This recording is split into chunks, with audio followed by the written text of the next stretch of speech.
Welcome dear student for HSC online lecture initiative taken by Shet Vidya Mandir English High School and Junior College of Science and Commerce.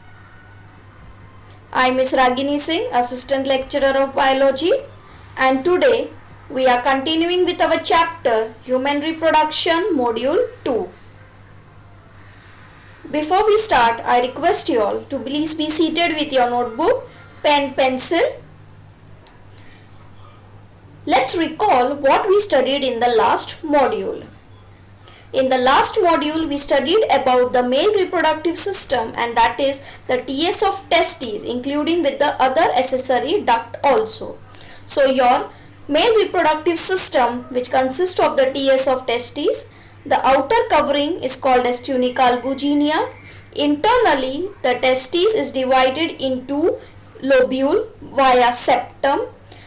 Inside this septum, there is presence of the seminiferous tubule. This seminiferous tubule leads to the production of sperm. This seminiferous tubule collects and they unite and reunite to form rete testes, that is a network. This rete testes finally leads to vasa efferentia. From vasa efferentia, it goes to the epididymis, and from epididymis it goes to the vas deferens. From vas deferens, then it connects to the ejaculatory duct via the opening of the seminal vesicles and then through the urethra to the tip of the penis. The testes was actually present in the abdominal cavity, and from this abdominal cavity it slowly and steadily has descended down into the scrotum sac, that is the scrotal sac or scrotum, via spermatic cord. This spermatic cord consists of blood vessels and nerves. If the testes do not descend into the scrotal sac, it leads to the condition called cryptorchidism, which leads to the sterility. So when this seminiferous tubule was dissected, we could see many circular structure. This circular structure is called as the seminiferous tubule. Inside this, we can see the germinal epithelium resting on the basement membrane. And inside this germinal epithelium, there were many stages of the sperm development. Primary spermatocyte, secondary spermatocyte, spermatids, and then sperm. The sperms eventually was nourished via this Sertoli or the nurse cell. Between the seminiferous tubule, there is a presence of the interstitial or the Leydig cells.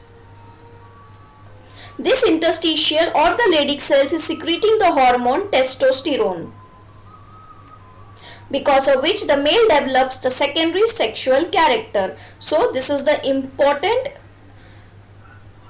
structure of the testes and the TS of testes. So let's begin with the today's lesson.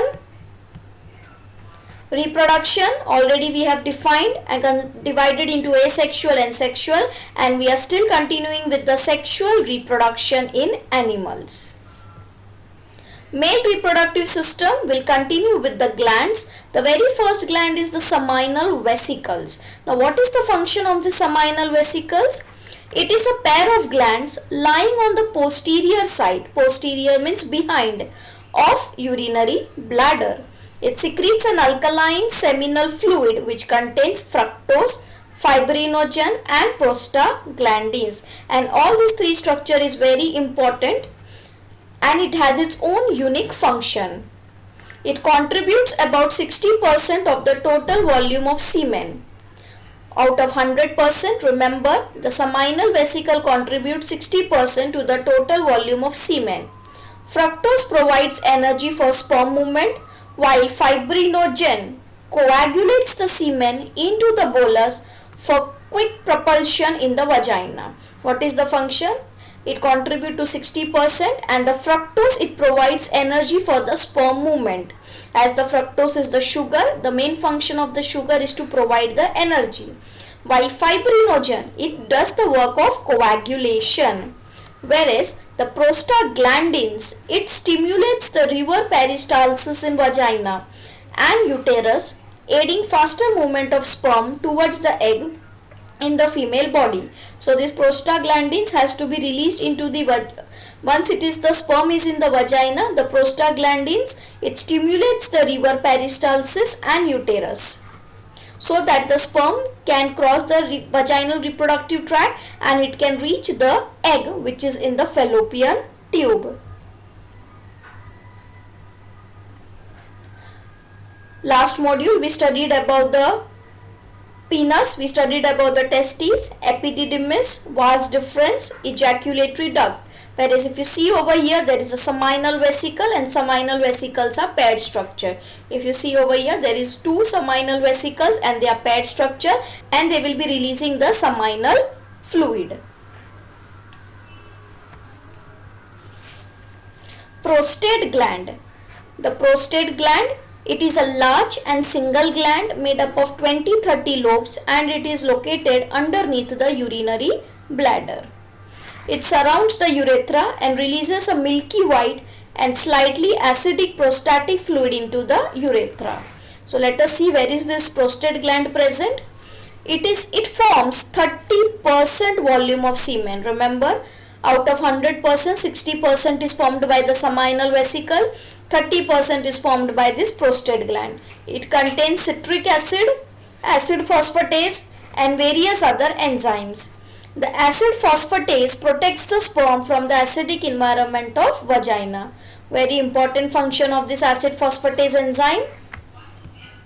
See, this is the seminal vesicle secreting the semen, seminal fluid rather I can say that, and this is the prostate gland which is exactly situated below this urinary bladder and it contributes to 30% of the semen and it consists of citric acid and acid phosphatase.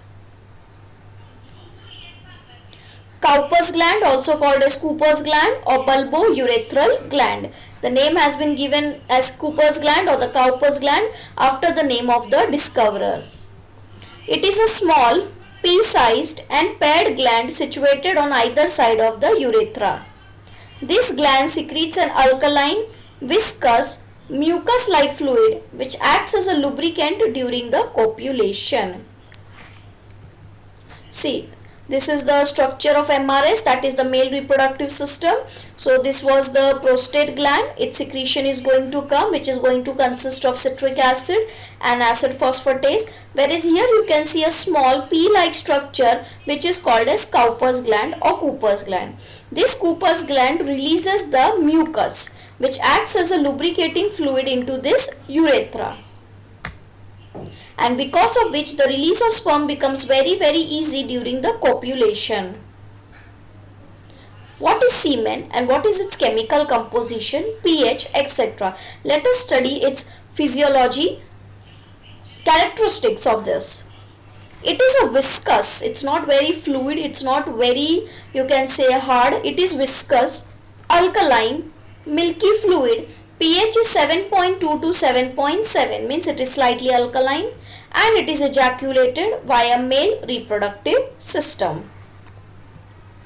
Normally 2.5 to 4 ml of semen is given out during single ejaculation, and this 2.5 to 4 ml of semen consists of 400 million of sperms, out of which only one sperms will go and fuse the egg.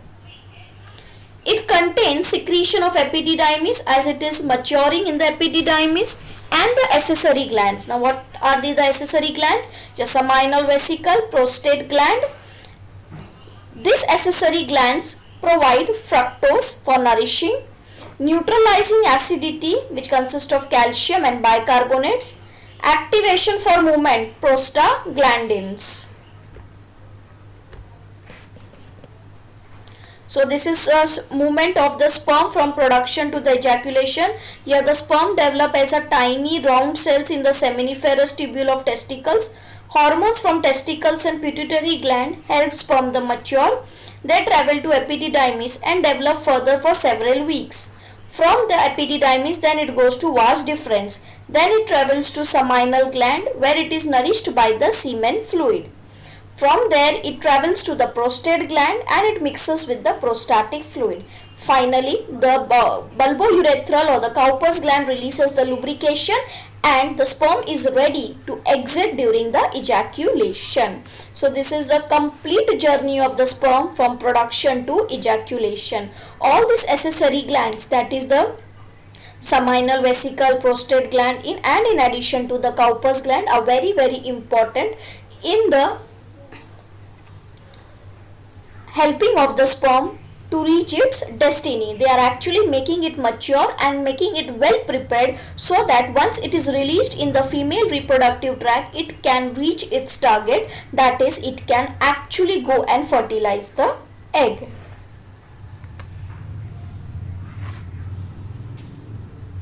I hope this module was very clear to you all. Now it's a time to test your brain.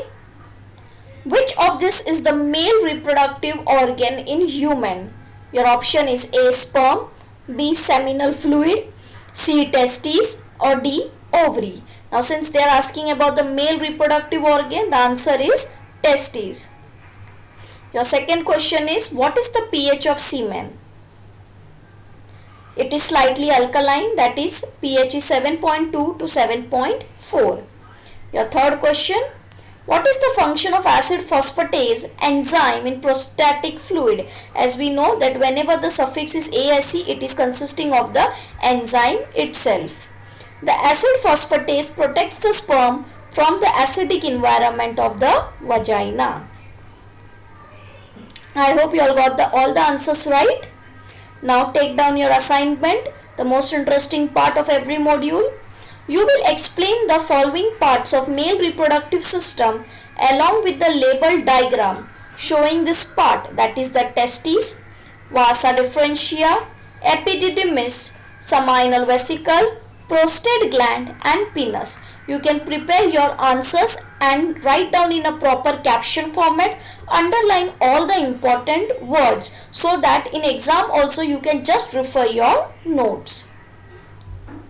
Your second question, outline the path of sperm up to the urethra. That is right starting from the testes till the ejaculatory duct via the urethra and at the tip of the penis. Complete outline path you will write down including rete testes and vasa efferentia. I hope this module was very helpful to you all. Thank you for attending this module. We'll again come back with the next module of this chapter. Thank you.